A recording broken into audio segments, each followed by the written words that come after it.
అందరికీ శుభోదయం. నా పేరు డీసీ గురుప్రాజ్ఞ. నేను 9వ తరగతి ఏ సెక్షన్ నుండి వచ్చాను. ముందుగా అందరికీ తెలుగు భాషా దినోత్సవ శుభాకాంక్షలు. ఈరోజు మనం తెలుగు ప్రాముఖ్యత యొక్క గురించి తెలుసుకుందాం.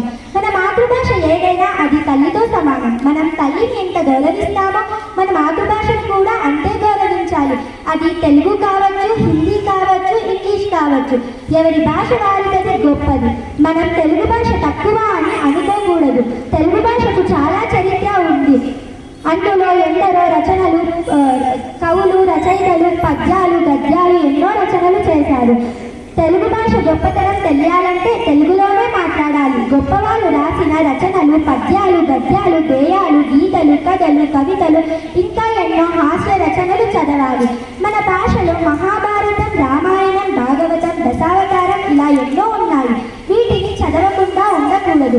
వీటిని తేలికగా తీసుకోవడం న్యాయం కాదు, మరియు పద్ధతి కూడా కాదును. మన భాష యొక్క గొప్పతనాన్ని ముందు మనం అర్థం చేసుకొని తరువాత తెలియని వారికి వాటి యొక్క ప్రాముఖ్యత గురించి తెలియజేయాలి. ఈ కాలం పిల్లలు మన మాతృభాషను కించపరుస్తున్నారు. ఇలా చేయడం ముమ్మాటికి తప్పే. మన భాష యొక్క ప్రాముఖ్యత గురించి ముందు తరాల వారికి కూడా తెలియజేయాలి. ఏ భాష అయినా ముందు తల్లితో సమానం అంటారు. తల్లి ఒడి మొదటి బడి అన్నారు పెద్దలు. వ్యక్తి జీవితంలో మొదట నేర్చుకునే భాష మన మాతృభాష. తెలుగు భాష స్వతంత్ర భాష. తెలుగు భాష గురించి ఎంత చెప్పినా తక్కువే. తెలుగు భాషకు ఏ భాషకు లేనంత వర్ణమాల కూడా ఉంది.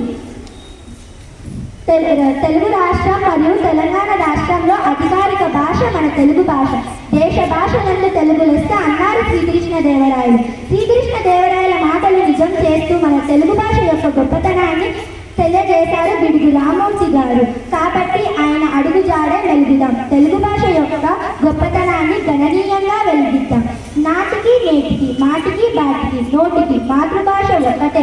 అంతరంగ భావాల కూడిక, నవలలు, నాటకాలు, పద్యాలు, గద్యాలు, తెలుగు మాతపై విచారణ, కవిత, ప్రక్రియలు, ఛందస్సుతో అల్లుకున్న పరిమళ భరితమైన గీతాలాపనలు, ఇంకా ఎన్నో పదాలు, వివిధ ప్రక్రియ అలంకరణలు.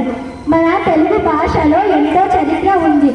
తెలుగు భాష క్రీస్తు పూర్వం 400 నుండి వాడుకలో ఉంది. ఇటాలియన్ ఆఫ్ ద ఈస్ట్గా కొనయాడబడుతున్నది. అమ్మ అని పిలుపు మొదటి నమ్మకమై కురిపించు ప్రియ అలంకారాలు. తెలుగు మాట అలంకారాలు పలికినప్పుడు కరిగిపోయే శిలాశివులు, నిలిచిపోయే గగన నక్షత్రాలు. ప్రముఖ కవి రాయప్ర